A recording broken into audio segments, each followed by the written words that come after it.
We're back. Unfortunately, Netflix's Avatar came out at just the right time for us to break from Korra when we were hitting these weird, awkward middle episodes where the show seems its most conflicted. But whatever, we're back. I'll go too. The people of the South need to see that the Avatar is on their side in the fight against the Northern invaders. Correct, like I mentioned last episode, since we laid out all the infrastructure for Unalaq to have power and his evil schemes to already be set in motion, Korra is at least now allowed to have a brain. It's probably good that your main character now doesn't have negative agency in the plot. So, what should I be doing? I don't know, Bolin. Figure something out. Why are you asking what to do now? You're back home, you have a life here. Why aren't you asking that in the North when you were there for... what reason?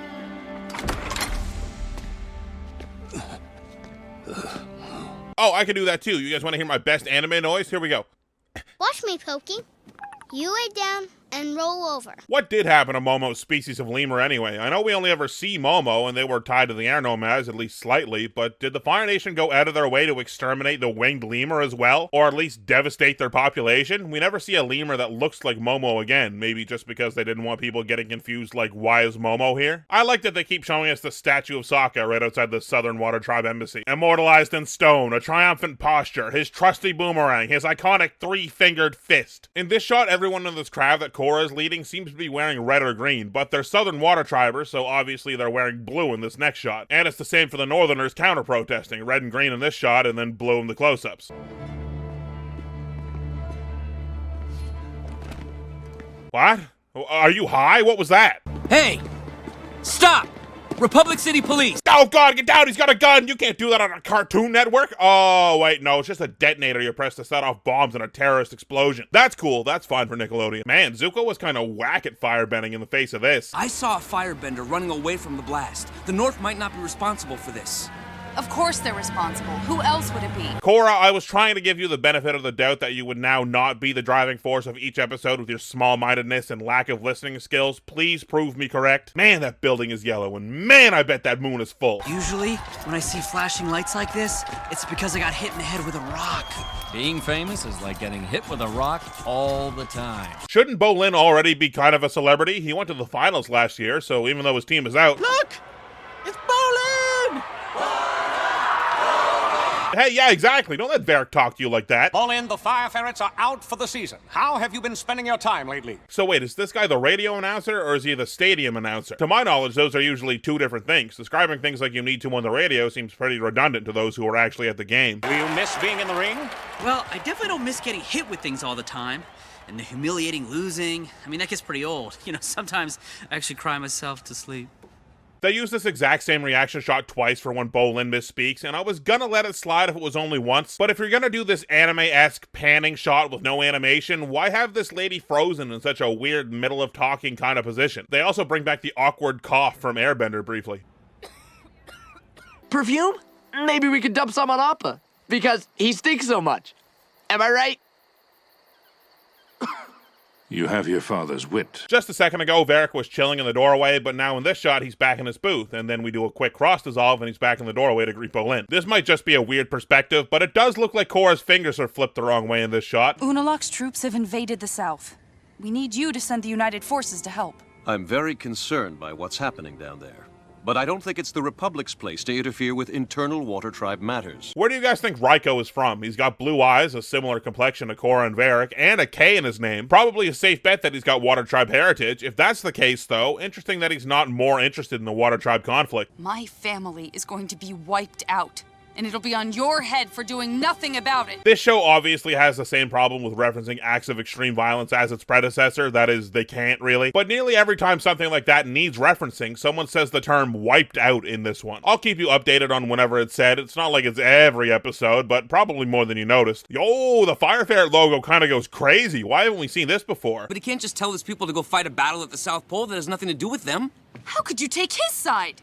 What's with you and sides? Why do you always think I'm working against you? This scene is only 30 seconds long, but man, it manages to make me miss Airbender so much. Like, they're just arguing for arguing's sake because they're not communicating. There's not going to be any themes or character stuff that's explored that's deeper than just that surface level. Let's do this! Okay. Okay, finally, we can get to some of my gripes with Varric. This just feels out of character for the world, if that makes any sense. Like, cool, haha, funny character, guys, and I might be cool with him if he wasn't so prevalent in the show. Like, if he was a bit character that showed up for an episode here and there, cool. Airbender did that all the time to varying degrees of success, those wacky one-off characters, but Varric feels like one of them that just sticks around. It's less annoying in this season since he does end up playing a bit of an interesting role in the plot until the plot just turns around on its head completely. But does this eating a hot pepper and hanging upside down brainstorm really feel at home in the world that Airbender set up? It feels a little XD random to me. Like, we had genuinely funny characters that got genuinely funny lines in Airbender. Genuinely funny situations could arise because of their personalities and how they got along. But Varric's personality feels forced to me. We really have a guy that has a catchphrase in this show now. Nice form, though. Credit where it's due. We're gonna cut this footage together with scenes we shoot of our superstar Bolin here playing a Southern Water Tribe hero, battling the evil Unalak. Like, you know what I mean? This idea for a war profiteering, propaganda spewing mastermind that ends up playing both sides of the field, cleverly foreshadowed with a line from a couple scenes ago. Well done. I hope President Ryko listens to us. Don't worry, I was a big contributor to his election campaign. Him and the other guy gotta hedge your bets. Is super interesting on paper. I just wish all of those traits were tied to a character that was as charming as they'd likely have to be, but wasn't such a cartoony weirdo. Hey, it's Shady Shin. He takes a good picture. And then this guy bears a pretty strong resemblance to the Equalist bouncer from last season, and then this guy up here sort of looks like the guy with the detonator from earlier, maybe? But Mako finds him on a different page in a second here, and I guess it's a different guy. Wait, the bouncer guy was over on this side, on the previous page. And if you want to look even closer, Lightning Bolt Zolt gets an even shorter little shout out for like 3 frames here. And he came up with this great idea for Korra to get General Iroh to fight Unalak without President Ryko ever even knowing. What? That's a terrible idea. I agree, going over the president's head doesn't seem like a great idea. Wait, what's the chain of command here? Ryko is the president of what, a city? People seem to want to tell me before that the United Forces was somehow Republic City's military force, but that never made any sense to me. Republic City's just a city, it's not a fifth nation, or if it is, it's never referred to as such. The name, United Forces, makes it seem like it's just a military force that's an alliance of all the nations. And it makes even less sense due to this plan. Surely a general would still have to listen to the commander-in-chief of the armed forces, the elected leader of the body that controls the military. But I'll finish this point in a moment when Korra actually talks to Iroh. Pokey. Pokey, no! Milo, you're rewarding him for bad behavior. These Milo training the lemur asides have such a weird vibe. This episode is one where the subject matter throughout is pretty heavy. There's a lot of tension and what's going on is all pretty adult. And honestly, aside from Varric acting like an iCarly character, there's no real levity. So I get that they wanted to have some lighthearted kid stuff in this episode. The show's on Nickelodeon after all. But I think that most people agree that this weird Milo lemur story is probably the clunkiest B-plot of the whole show. It doesn't really go anywhere or mean anything and never gets referenced again. And the only real memorable part of it is that everyone remembers it was so weird and awkwardly placed. I ID'd the guy I saw at the scene. That's great, Mako. Alright, this guy calling Mako Mako is kind of funny. I'm pretty sure that's something Mako that voiced Iroh got a lot too. Odd blink and you miss it Bruce Lee reference here, looks like. Listen, kid, it was a Northern Water Tribe, okay? Yeah, give it a rest, Super Cap. And they dropped Super Cop, which would just be a cutting, sarcastic remark, but that's also an old Jackie Chan movie. And you're dating the Avatar, right? Yes, sir. You wouldn't happen to know if they're plotting anything that might compromise the security of Republic City, would you, officer? Wait. Okay, let's keep this in mind. Mako breaks his confidence with his friends for his job here. Just remember that. It'll be brought up again. I've been meaning to say this. I really do fuck with the Gate Guardian aesthetic that the United Forces have gone with. This may be the episode where you might notice the change and lack of quality in animation the most. This one's pretty bad for it. The animation that needs to be good is often as good as it needs to be, but the scenes where characters are just speaking, which is a lot of this episode, you can notice the art isn't quite up to the standard you're used to, and the characters don't feel as natural. There are a lot of still frames that are just held on with lip flaps. I hope you're not planning to take any military action without an order from your commander-in-chief. Right, so it turns out the United Forces are under Ryko's command, meaning that Korra knew that. Meaning that Korra and Varric's plan was to walk up to General Iroh, who knows Korra has just recently been instrumental in starting the conflict between the North and South, and just ask, hey, will you commit high treason for me? And Iroh's even like, we'll have to be sneaky about it. Are you out of your fucking mind? His response should have been, what? No. Don't go behind my back again. As you were, General Iroh. I hate that guy!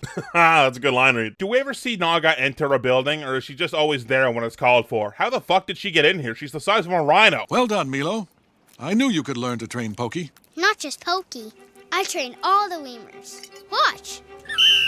Yeah, we set up this, like, Blue Angels performance while you weren't looking, Dad. These scenes just feel like, you know how Airbender so magically mixed heavy themes and moments with fun and good vibes? It feels like this episode just tries to do both, but separately, and the heavier side of the episode does okay, I think, but this goofier side just feels like it's wasting screen time. Korra, let me explain. Explain why my boyfriend stabbed me in the back? Look, the President of the Republic asked me a direct question. What was I supposed to do? I like that Mako was kind of in a weird spot here. He's right. What the hell was he supposed to do? Betray the president? That would seem naturally and completely out of the question for anyone with a brain in their head. But the correct answer also obviously isn't betray your girlfriend and the Avatar. There's no easy right answer. So once again, I stress to you, keep that in mind for something I'm gonna say in the future.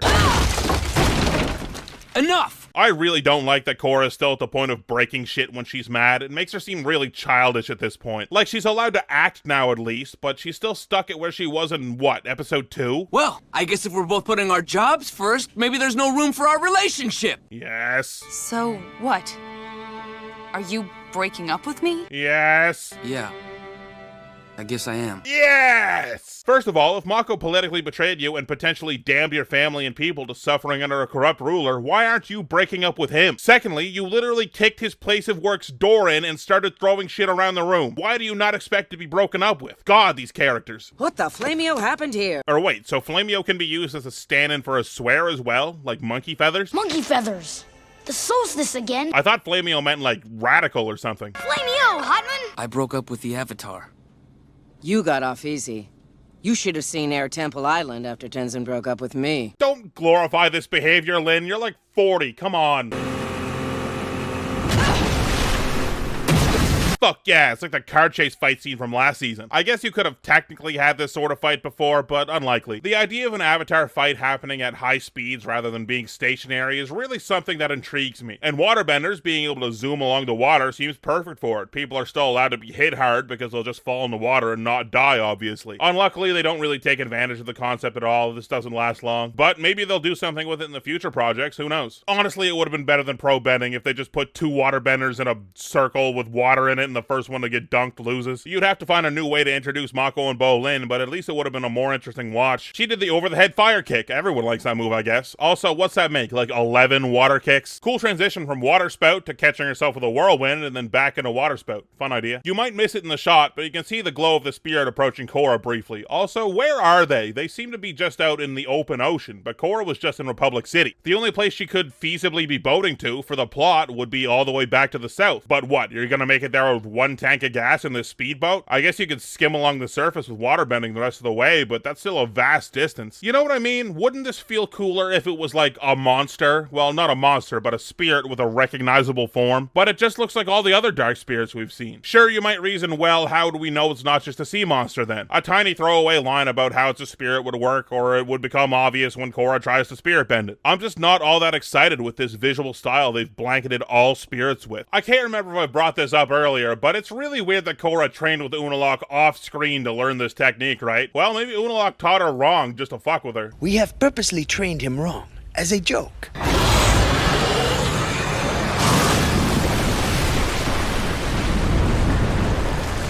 I'll be honest, usually when villains leave, assuming a hero is dead, I'm usually rolling my eyes, but nah, she got I'd bounce too. Okay, this is a weird one. It's two-toned in a very odd way. There's a lot of heavy shit going on, both plot-wise and between characters, but the B and C plots don't seem to mesh very well with it at all here. And like I said, Airbender did that mixing wonderfully all the time, but here it feels far less masterful. Korra and Mako butt heads for the whole episode, and they're both basically as unlikable as ever, but they're the ones driving the A plot, so they get the most screen time, so it's kind of a drag. Bolin and Varric set up their movie star thing that lasts a little bit, but it's not all that interesting of a plot on its own, but at least the characters don't make you sigh at the end of every second line. And the Milo stuff, just forget about it, honestly, it's never brought up again. The animation, like I said, is also noticeably stiff and weird. I mentioned at the start we've come back to a very odd place in the series. This animation team is on its way out, and we'll be back to some better animation in the near future, or at the very least more consistent animation. We're at the middle point where things have finally been set up to start happening in the south, but we find ourselves themselves puttering around Republic City, not really getting anything done. It's kind of a boring and slow episode, and that's pretty crazy considering there was a bombing. Alright, before the patron shoutouts, if you're not on Patreon, you'll have noticed that I disappeared from YouTube for a while there. Rather than going on an extended explanation here, I've linked the reasoning to why that was in the description and the top comment in the comment section. If you're interested in finding out why that was, you can click on that link and watch that video. I'm hoping to get back to posting weekly every Tuesday now, but we've hit kind of a weird timing for me personally, so it might not be exactly every Tuesday right away. There might be a week I miss here in the next 2 or so, but after that, posting every week, no worries. Alright, patrons. Patron shoutouts if you want to see the next 2 episodes of Overanalyzing Korra, which includes the first half of those beginnings episodes with that first Avatar guy. You can support me on Patreon for just a few bucks. Link, as always, is in the description below the video. Biggest shoutouts of all go to my top patrons, a stack of pancakes who I saw powerbomb a shadow demon through a pile of stained glass windows depicting a bunch of different religions. Holy shit, not sure which window did it, but we got him. Aurora, who finally had the idea to combine black magic and white magic to create gray magic. It can do your taxes for you. Balm Your Candle, who traded the ability to ever speak Dutch in to be able to tank a shovel to the back of the head. Pretty fair trade, I think. Ben Mizro, who can eat an apple whole, one bite. It's horrifying. Donut, who was so good looking, they usually get a tip from the pizza delivery guy just for answering the door. Gene Cree, who won a rap battle while eating a peanut butter sandwich on his turns. MC Ren, who can befriend snakes by introducing them to snakes and ladders. Ladders don't really seem to care much, though. Omega Fighter, who I saw drop a pool ball on his teeth from 10 feet high. Pool ball disintegrated. Sean Martin, who has 3 middle names. 1, Dangerous. 2, Roundhouse. 3, Kick. Tater of Tots, who took a cardboard submarine to the bottom of the ocean and met Cardboard Cthulhu. It was a pretty good Wednesday. And that one Turian, who can surf any wave. Water, light, sound, heat,